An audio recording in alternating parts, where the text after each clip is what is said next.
In the past 15 months, I've grown from 50,000 followers to 350,000 followers on Instagram. I have had countless viral videos, as in videos above 1 million views. But what I realized throughout this entire process is that storytelling is way too overcomplicated on the internet. All these social media gurus will tell you storytelling is the key to going viral in 2025. They don't know what storytelling is, and it's so frustrating. So I have made the executive decision to put every single one of those scammy TikTok gurus out of business and tell you the actual proven framework to get 1 million views guaranteed on your next TikTok or Instagram reel. And this is the exact framework that I use to get 2 million views plus on all of these videos on Instagram Reels and TikTok. That's the same format that I just spammed in the past 15 months to grow from 50K to 350K on IG. And yes, of course, I have 3 different TikTok accounts with over 100,000 followers. And also this works for also building like an actual devoted audience that wants to buy stuff from you. Because the thing about this storytelling framework that actually works is that people actually get invested in you and they start trusting you, which is important for you actually growing a business or just monetizing in general. My business in the past 15 months has made $525,000. Let's get into the actual bread and butter of this storytelling framework. And it's a 5-stage framework. If you know anything about TikTok videos, the most important stage is the first one. It's the hook. And very specifically, you want to use a relatable pain hook when you start off your TikToks or Instagram Reels to really capture somebody's attention. Stop their scroll, open an emotional loop, and make the viewer feel genuinely, viscerally that, wait, this video is about me. So first, use a universal belief, fear, or shame thought, and try to use the word you. It's actually really simple. And then lastly, try to keep your hook under 15 words. Make sure you say them within the first 1.5 seconds, which means you have to talk fast, especially at the beginning of the video. You want to fit as much information into that first sentence as possible, into the first 2 seconds as possible, or else somebody will just not feel stimulated enough to keep watching your video, frankly, okay? So what are some hook templates that I have literally spammed to get over 1 million views on my videos? I don't know who needs to hear this, but blank. I don't know who needs to hear this, but the idea that you can change your life by simply working harder is bullshit. Here's why you still bad thing. Here's why No Nut November is actually good for you. Now I know you're probably thinking, oh. Notice a pattern here in blue, and it's simply that it has the word you, or in this case, sometimes it will say who or we or us. And the reason why this wording specifically matters so much is because a lot of times people think storytelling means me. Hey guys, this is a story about me. The goal is to tell a story that makes the viewer feel understood and heard by whatever video they're seeing. You want to use the word you and be as embarrassingly specific as possible with this hook. Secondly is the backstory or setup. Now this is really important, and this is where the actual storytelling component comes into play. Because a lot of people think that storytelling happens on sentence 1. I actually don't think so. The hook needs to be in sentence 1 to actually capture your viewer's attention. Storytelling starts on stage 2 in the second sentence, which I like to call the backstory or the setup more specifically. And it's 2 to 4 short sentences. 1 year ago, I promised my mom I would hit this crazy goal if she let me drop out and pursue my dream of content creation. This is the odd pattern that has just repeatedly happened in all of my scripts that have done well. And the reason why you want to have 2 to 4 short sentences is because the story will progress quicker. And especially in the first 10 seconds of the video now, you still have to be very respectful of the viewer's time. And if the viewer feels like you're just wasting your time, dragging on and on about the story, then they're just not going to want to watch. You're competing on the Explore page and the For You page with a slot machine of dopamine-ridden brain rot videos, of tung sahur brain rot memes that literally switch the screen and the visual on the screen every 2 seconds. And always try to inject specific language into every one of these backstory sentences. Always try to use a location, age, or exact number. A lot of times when I work with private clients or creators who just want to improve their views, they'll say wordings like, I used to believe that hard work was important to success. Now that sounds like a pretty relatable sentence, what I just said, right? Why wouldn't we use that in a video? And the problem with using a sentence like that in the video is because I used to is such a vague terminology that a viewer can't actually picture it in their head. Instead, use wording like 6 months ago, 2 years ago, I was doing homework when there we go. Now we have a story, we have a visually imaginable situation in the viewer's mind. I've used this framework to get millions and millions of views, and it really is this simple. You don't need to play stupid gimmicks. Just understand the bare fundamentals of what actually drives human attention, which is creating immersive video experiences on short form video. Make the viewer feel like they are actually there with you. You have won, you've got their attention. Now that being said though, once you've got your viewers' attention past the first 10 seconds or the first 5 sentences of your video, what's stage 3? Stage 3 is crucial, and it's the breaking point in your story. This is where real storytelling comes into play. The purpose of stage 3, the breaking point, which is just 1 to 2 sentences, it's a nice transition from the backstory element of your story. What was the breaking point? What was the turning point, the moment specifically that changed everything? This is actually a really difficult concept for 99% of creators to understand. A breaking point is a single moment. Like, this moment literally should have been described as if it lasted like 5 seconds. That's how much you want to zoom in onto an event when you storytell, because that's how you make a viewer feel like they were actually there. What's an example of describing your breaking point in a moment, in one singular moment, as opposed to a long drawn process? Instead of saying, I started to realize, maybe you'll say, I was scrolling through my Instagram reels and I saw this one video of this one Asian dude who told me that in that moment, everything clicked. Try and find the moments in your story, in whatever process that you're describing, where you actually did have a pretty interesting moment. Maybe it was watching a YouTube video. Maybe it was a conversation with a friend. Really zoom into that moment and don't disregard it, because the art of good storytelling is zooming into moments and bringing your viewer and your listener there with you. Here are some templates for those kind of breaking point languages.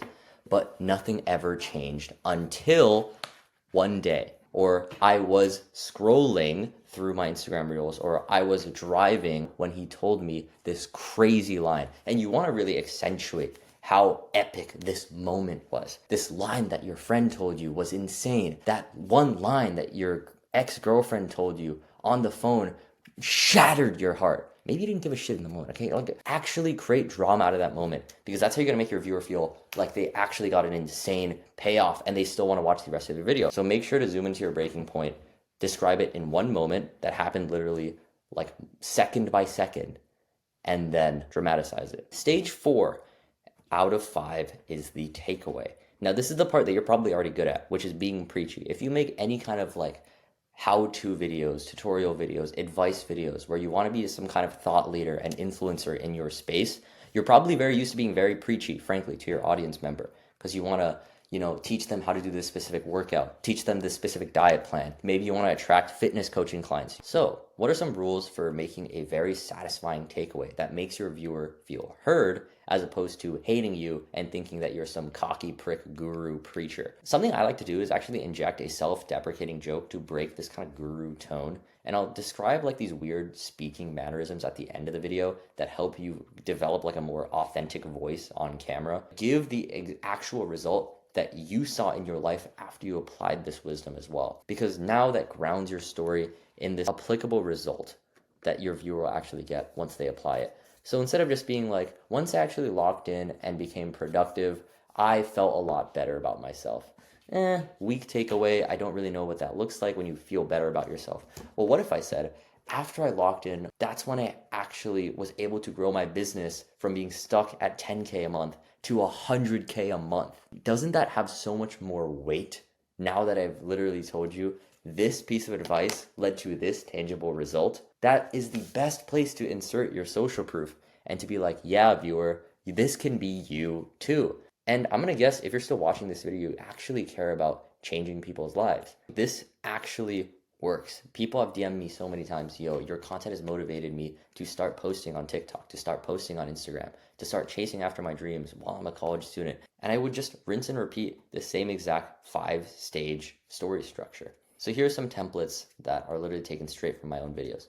The truth is, shame doesn't make you more disciplined. It just makes you hate the process. These kind of one-liners, you should not put in the beginning of your video. Because if you put it in the beginning of your video, it just sounds really corny and preachy, and that makes them a lot more inclined to scroll. Stage 5 is a CTA, and it's basically where you give your audience member an ask. Every single time I work with clients in my community, they'll ask me, how do I get more followers? How do I get my viewers to follow more? And they'll be at like 10,000 views or 5,000 views on a video. And I'm just like, dude, that's not your bottleneck here. I've almost never asked people to follow me or subscribe to me.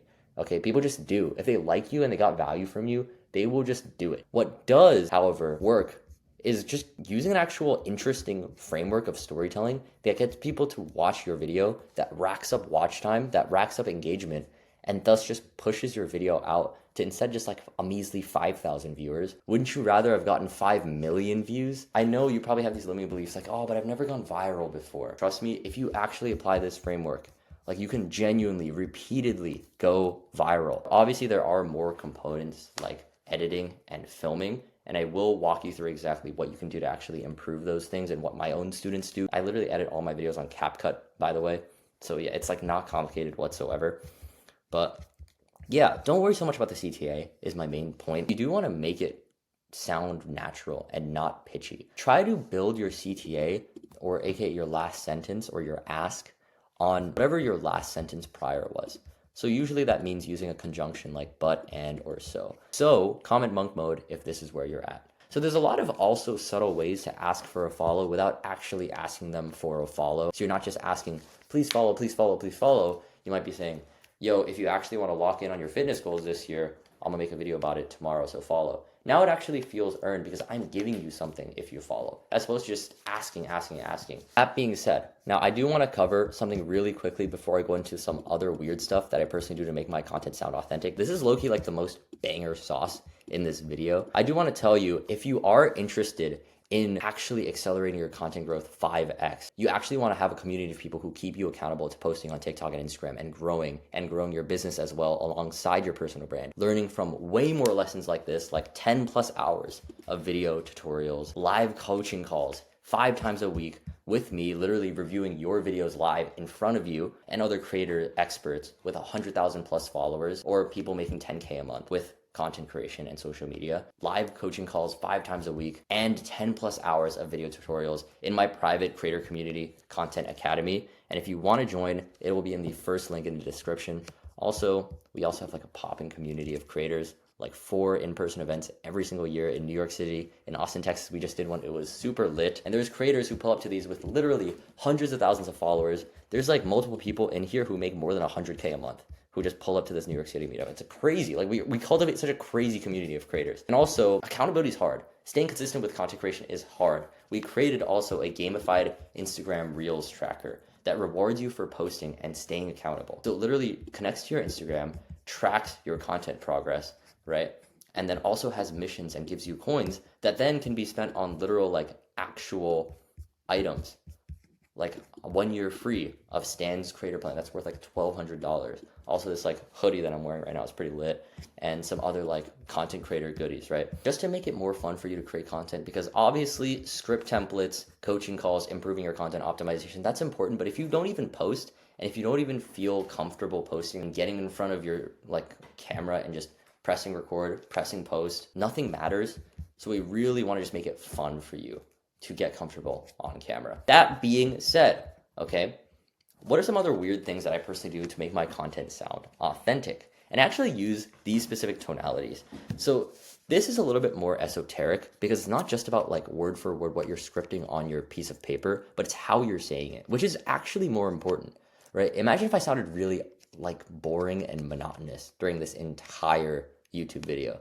I'd probably sound kind of like scary and scammy if I was just like, use these tones, best friend rant tone, raw, slightly messy, no fake polish, pretend your friend is literally in front of you. Like, you know, it sounds weird. And obviously that's an exaggeration, but like, watch yourself on videos. Notice that you might actually just feel a little bit stiff on camera, which is normal to start. And the way to alleviate that kind of stiffness of feeling like you don't sound like yourself on camera is don't picture it's a camera. Don't picture like 100 people watching you on social media, because that's going to mess with your brain. That's going to make you feel socially anxious.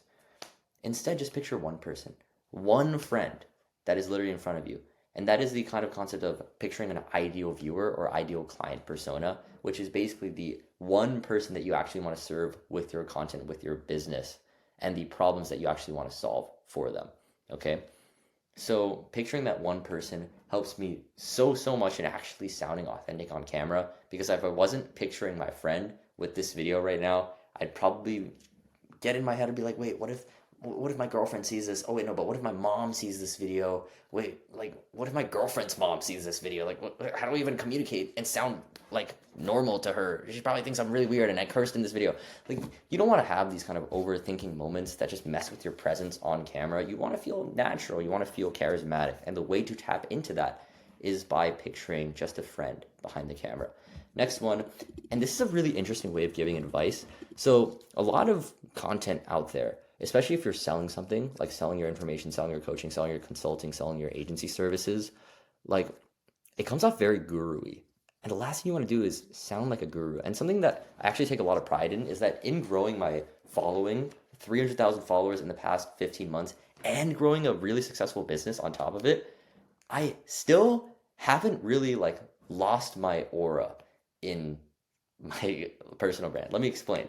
Basically, I discovered this hack where when I give advice, instead of sounding really guru-y and scummy and scammy like all those other gurus out there who try to sound super professional, be like, this is the one Instagram reel hack that you haven't discovered yet that's going to blow up your content in your business. I assume this tone rather of a kind of friend who just discovered a hack. So instead of being like, this is the one script template that you need to use to blow up your business, I'm like, yo, this is the stuff that worked for me and I just discovered it. I'm not saying I'm better than you. I'm just saying that it's really interesting that I found it and it's crazy that it worked. Okay, so I want you to like just think in the frame that you are simply on the same level as your viewer. You are not better than them.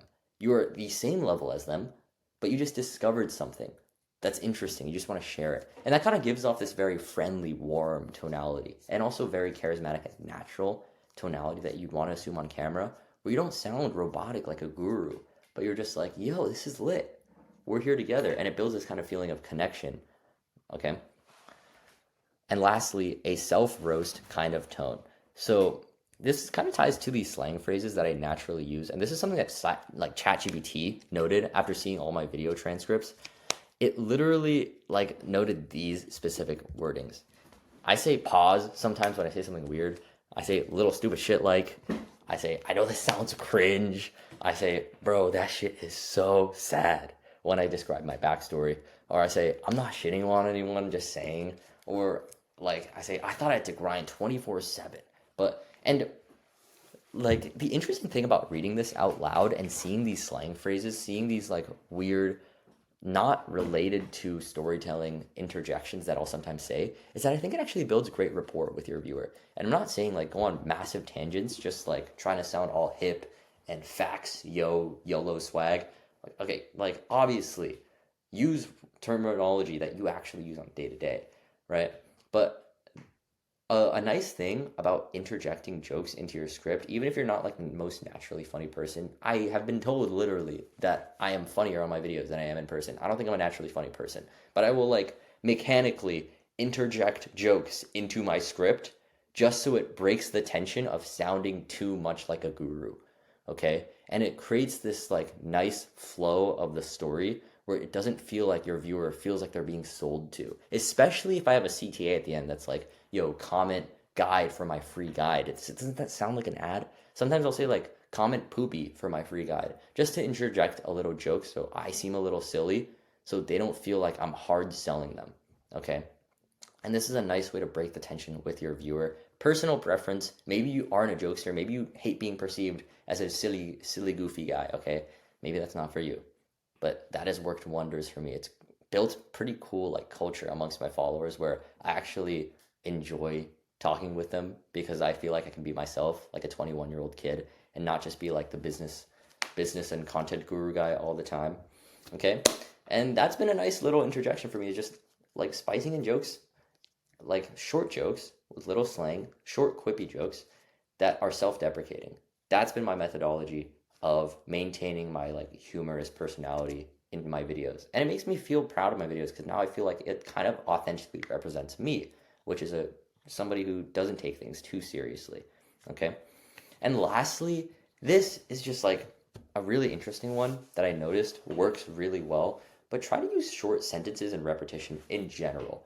Try not to make your sentences abhorrently long throughout your video, because what will happen then is that if I have a sentence that just has 5 different clauses. So first I went to the mall, but then I realized that this one trick that I was missing this whole time would fall onto my lap right when I got into my car. And then once I got into my car, do you even know what I just said? Like, because the sentence just had so many different clauses, ands, buts, thens, like you've lost train of thought of what I've just said. Okay, so you don't want sentences that drag on really long, and sometimes just saying short sentences and even repeating them helps hammer in a point. So, an example, if I were to give a backstory on like social media addiction, I would say, like, you scroll, you watch, you procrastinate, and now you feel like shit. All of these short sentences, they hit, they're easy to understand, and they still paint a picture for you very quickly. Okay? And I believe there's a term for this in literary devices. I'm sorry, like, I wasn't the most academic child. I did take AP Lang and AP Lit, though. I don't think I got fives on either one of them, but like, there is a literary device for this, okay? I'm not basing my entire storytelling frameworks in like stuff I made up. I wish I was a genius like this, but no. And also, to recap this entire storytelling framework, you want to know what's crazy about this entire storytelling framework is it's actually the same storytelling framework that literal Hollywood shows and movies use. And it's based off the 3 act story structure. So literally, this is act 1, okay? Act 2 is like this backstory, and then act 3 or act 2, like the climax of act 2 is the breaking point, and then act 3 is the takeaway and the resolution of a story. Literally, I'll literally show up the 3 act story structure. Like, this is the 3 act story structure, right? You start off with the hook, the inciting incident, and you kind of give like the beginning backstory. Then you start telling your story, describing the moments and the obstacles that you had to overcome, right? And then at the climax of act 2 is when you go through the or not the takeaway, the breaking point. The breaking point, the moment where everything changes. That's like the Avengers all coming back from the Doctor Strange portals. That's like in Spider-Man Far From Home, I think. No Way Home. In Spider-Man No Way Home, when all 3 Peters unite and they start fighting all the big bad villains, right? It's, yeah, I could keep naming Hollywood movies, but I'll probably sound like an idiot, right? And then act 3 is the takeaway. It's the resolution, the conclusion, the descending action of your video. And the cool thing is that in a reel, right, this isn't like a 90-minute, even like 30-minute video. No, it's just, it's 60 to 90 seconds, which means each of these acts are really just like 2 to 3 sentences. Like act 1 is summed up in 2 sentences. Act 2 is summed up in like 4 sentences. And act 3 is summed up in like 3 sentences. It's super short. And it actually, I think it's nice because yes, you have to have a lot of attention to detail in each of these sentences, but you don't have to spend that much time. And the cool thing is that once you actually get into the habit of using this framework, then you can just like have it ingrained in your muscle memory, and you don't even have to script it anymore. You can just start riffing off the top of your head, like stage 1, what's my hook? Okay, I'm gonna say, I don't know who needs to hear this, but you need to start scripting your videos. And then you can go to, okay, stage 2, now it's time to tell my story. That's kind of where I've gotten with my videos now, where I can just whip out my phone, think for like three minutes, just sit in silence and think, and then just riff off the top of my head. Because I've memorized this like the back of my hand, okay? And yeah, I hope this video was helpful in understanding storytelling down to a first principles perspective when it comes to TikTok and Instagram Reels. Hopefully it was actually easy and applicable to understand. And if you want more advice like this, I also have a 32-minute video guide on how I grew 200,000 followers in a single year, on more in-depth breakdown on the 3 systems I used to make really compelling edits, really compelling video, and actually just progress from a human perspective, because knowledge isn't everything when it comes to succeeding as a creator. So go ahead and watch that video. Thank you guys for watching, and I'll see y'all in the next video. Peace, y'all.